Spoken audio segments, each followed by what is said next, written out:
Camif Matelsum est un e-commerçant spécialisé dans l'équipement durable de la maison. En fait, issu à la fois de Matelsum, qui est une société que j'ai créée en 1995, qui a été le premier et le pionnier de la vente de literie sur Internet en France, avant même l'existence de Google, et de la relance de la Camif, le projet que l'on porte depuis 7 ans maintenant, où on est passé de la coopérative des adhérents mutuelle des instituteurs de France qui avait bâti son modèle sur le catalogue papier à une plateforme digitale au service de la consommation responsable. Il y a 7 ans, le challenge principal, c'était de renouer la confiance avec toutes les parties prenantes de la Camif et de réinventer un modèle. On est reparti avec effectivement une marque qui avait une histoire, qui bénéficiait d'un attachement très fort de la part de ses sociétaires historiques, des anciens instituteurs qui avaient créé la Camif en 1947. Mais il fallait revoir entièrement et revisiter entièrement le modèle de l'entreprise. D'abord, retrouver du sens dans ce qu'apportait la Camif. Donc on a fait le choix par exemple de recentrer l'offre sur l'équipement de la maison, qui était le métier historique, uniquement sur Internet. Ça c'était un risque et un pari, mais il me semblait que si les instituteurs avaient créé la Camif en 2009, ils n'auraient pas fait de catalogue papier. Il a fallu en fait entièrement revoir le modèle. Et le modèle qu'on a mis en place, c'est un modèle assez atypique, qui est à la fois une entreprise extrêmement agile, parce qu'on est dans un métier, le digital, qui va très très vite. Donc on a construit l'entreprise et ses métiers autour de cette contrainte-là. Et donc on a fait notamment des choix, celui de ne pas couvrir tous les métiers du e-commerce, de faire appel à des partenaires pour la brique logistique, pour la relation client, pour même l'informatique, et de ne pas reproduire ce que j'avais vu la première fois que j'étais passé à New York pour visiter la Camif, les 100 000 mètres carrés de bâtiments, avec un bâtiment dédié pour l'informatique, un bâtiment dédié pour les publications et le catalogue, des grands bureaux avec que des portes cloisonnées et les étages supérieurs de la tour réservés à la direction avec un code dans l'ascenseur. On a fait donc tout l'inverse. On a bâti un modèle d'entreprise avec une structure plate. On s'est réinstallé dans l'ancien magasin de la Camif, dans un grand espace ouvert où mon bureau était au centre de l'espace, avec une culture du digital et qu'il a fallu mettre en place progressivement. Ça ne s'est pas fait du jour au lendemain, ça a pris du temps. Mais comme c'était le cœur du modèle de l'entreprise, il a fallu également engager tous les collaborateurs dans cette dynamique-là. Et avec aussi un modèle d'impact qu'on a mis en place, puisque le sujet, c'était comment on regagnait la confiance aussi bien des clients historiques que des fournisseurs, que du territoire, que des anciens salariés de la Camif qu'on a recrutés, qu'on a fait adhérer à ce projet. Et ce modèle d'impact qu'on a mis en place s'attache dans tout ce qu'il fait à avoir un impact positif avec l'ensemble des parties prenantes et sur l'ensemble des enjeux du développement durable. On dit aujourd'hui qu'on est une entreprise AAA, audacieuse, agile et attentive à avoir un impact positif. C'est le nouveau modèle qu'on a mis en place. Le management a été au cœur de la transformation, et une des premières difficultés qu'on a eues, et sans doute la principale, c'est comment on arrive à changer la culture. On avait une culture très pyramidale, très grosse boîte chez les anciens de la Camif qu'on avait recruté à notre projet de relance. Et on a mené une expérience qui était assez intéressante. 9 mois après la relance, on a accueilli une artiste dans l'entreprise pendant 3 mois. Ce qui nous a valu d'ailleurs les espoirs du management. Et ce qui a particulièrement marqué, donc elle a partagé notre quotidien, et ce qui a marqué cette artiste, c'est que les gens s'envoient des emails à longueur de journée, alors qu'on est dans un espace ouvert où tout le monde est à 10-15 mètres les uns des autres. Et donc elle a eu l'idée assez géniale, dès qu'elle voyait quelqu'un qui faisait l'effort de se lever, d'aller parler à quelqu'un d'autre, de matérialiser ça au sol en scotchant une bande rose pour relier les 2 bureaux. Et progressivement, l'entreprise s'est comme ça tissée de toute une série de bandes roses. Et finalement, la leçon de cette résidence d'artistes, c'est l'importance de nourrir le lien. Et comment on utilise le digital finalement pour créer du lien entre collaborateurs, créer du lien avec nos clients, créer du lien avec nos fournisseurs. Et quelques années plus tard est né sur le réseau social de l'entreprise, alors c'est aussi des outils qu'on met à disposition, le digital, une idée. On avait une personne à l'informatique qui était un grand fan de vélo et qui a dit pendant le Tour de France, il faudrait qu'on fasse des zooms et des étapes autour des fabricants français de la Camif qui sont à chaque étape. Et puis finalement, ça a rebondi, cette idée-là, et s'est transformé on va faire le tour du Made in France. Et on y invite chaque année, depuis 2014, pendant 5 semaines, on visite les fabricants avec qui on travaille. Et on invite nos collaborateurs et nos clients à participer à des journées qui sont assez riches parce que le matin, on découvre tous les savoir-faire, les métiers qui se cachent derrière les produits qu'on l'on vend tous les jours. Ça donne du sens à ce qu'on fait. On crée du lien, c'est un moment convivial aussi parce que voilà, le digital, c'est pas que du virtuel, c'est aussi dans la vraie vie, dans la vie réelle.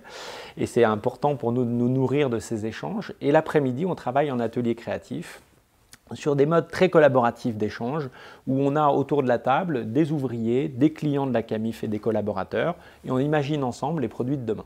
C'est comme ça qu'est né en 2014 le Saint-Loup, qui est le bureau connecté imaginé à Saint-Loup-sur-Semouse, qui est un bureau où on peut recharger son portable sans fil, où on peut écouter sa musique en Bluetooth. Ça a été imaginé entièrement dans le cadre de ce processus d'innovation ouverte. Et cette pratique d'innovation ouverte, cette pratique de management collaboratif, elle est aujourd'hui complètement partagée dans l'entreprise. On fait le budget de manière collaborative, on a beaucoup d'initiatives qui sont portées par les collaborateurs eux-mêmes et qui animent en fait l'entreprise. Et je crois beaucoup aujourd'hui que le digital, bon, c'est un outil, mais c'est un outil au service du lien.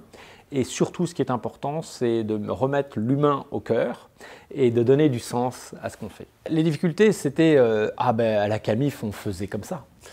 On a toujours fait comme ça, ça ne marchera jamais. Voilà, donc les difficultés, c'est lever les freins psychologiques et les barrières psychologiques. Et finalement, on y arrive d'abord à force du temps, parce je crois aussi qu'on engage les collaborateurs avec une vision qui est enthousiasmante, donc ça c'est le rôle du leader, et je pense qu'on y arrive aussi en faisant prendre conscience aux leaders, aux managers que leur rôle a changé.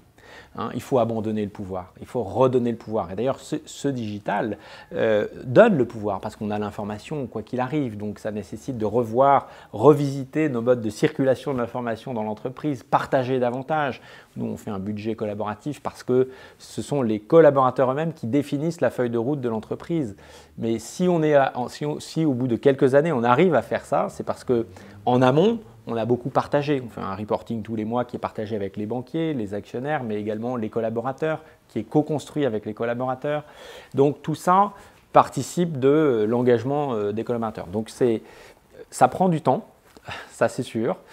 Ça demande de l'ouverture, ça demande aussi de l'effort, on a des ateliers aujourd'hui dans l'entreprise qui sont animés tous les mois, qui vont traiter de thèmes, sensibiliser les collaborateurs à l'usage des réseaux sociaux, à Twitter, qu'est-ce qu'on peut faire avec Facebook. Du coup, progressivement, les collaborateurs se saisissent de ça.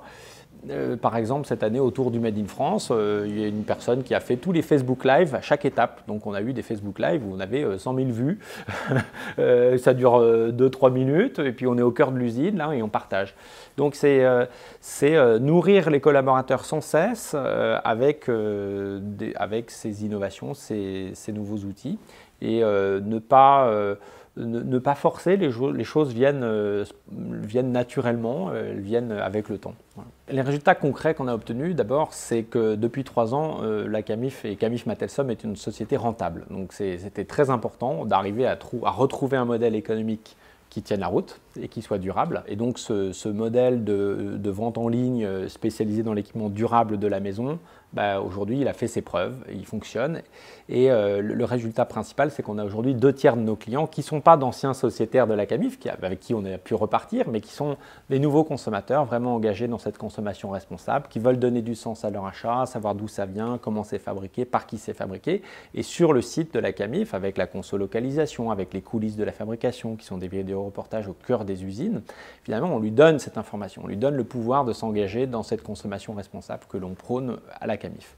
Donc les résultats sont à la fois positifs en termes économiques, ils sont positifs également en termes d'impact sur l'écosystème. À Niort, on a recréé 184 emplois, on a relocalisé un centre de relations clients, on a relocalisé un centre logistique, on travaille aujourd'hui avec 110 fabricants français qui représentent aujourd'hui 71% de notre chiffre d'affaires. Voilà, donc ça c'est des résultats concrets qui montrent le succès de cette stratégie d'impact et cette stratégie d'engagement. La première fois que j'ai dit aux collaborateurs, à nos principaux managers qu'on allait faire le budget collaboratif.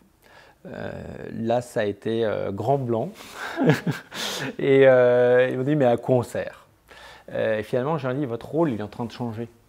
Manager, ce n'est pas de prendre les décisions à la place des gens, c'est de faire en sorte de créer un environnement qui soit propice à faire émerger l'intelligence collective, à engager vos collaborateurs dans le projet de l'entreprise. Et ça, c'est un des vrais bénéfices du budget collaboratif, c'est que les collaborateurs, et donc on a 9 personnes qui sont élues par l'entreprise, qui conduisent tout l'exercice budgétaire, qui se saisissent véritablement des enjeux de l'entreprise et qui imaginent la feuille de route pour l'année d'après. Et ça donne des résultats, et je peux vous garantir que certes, ça demande de l'audace, il faut oser, abandonner le pouvoir, mais les résultats sont extraordinaires. Le digital, la transformation des organisations, des méthodes, ça prend du temps. Ça nécessite beaucoup d'expérimentation, ne pas avoir peur de l'échec. L'échec, on peut s'en nourrir beaucoup. Le succès n'est qu'une succession d'échecs. Et donc, oser prendre des risques, oser se planter. Et puis travailler ensemble, parce qu'aujourd'hui, le monde va trop vite pour qu'on soit seul porteur d'une solution. On a besoin d'engager des parties prenantes intérieures de l'entreprise, extérieures de l'entreprise, de collaborer avec des startups, d'ouvrir l'entreprise sur le monde pour pouvoir se saisir des vrais enjeux et que l'entreprise serve à finalement résoudre des enjeux qui la dépassent. Aujourd'hui, la CAMIF, sa signature, c'est « Changeons le monde de l'intérieur ». Il est tout à fait prudent aujourd'hui de prendre des risques. On a un monde à réinventer et je trouve que c'est enthousiasmant de pouvoir le faire de manière collaborative et d'engager ses collaborateurs, mais aussi toutes ses parties prenantes, ses clients, ses fournisseurs, et de créer de la valeur de manière partagée. Je trouve que c'est un énorme bénéfice en fait. Voilà, donc je suis un leader comblé.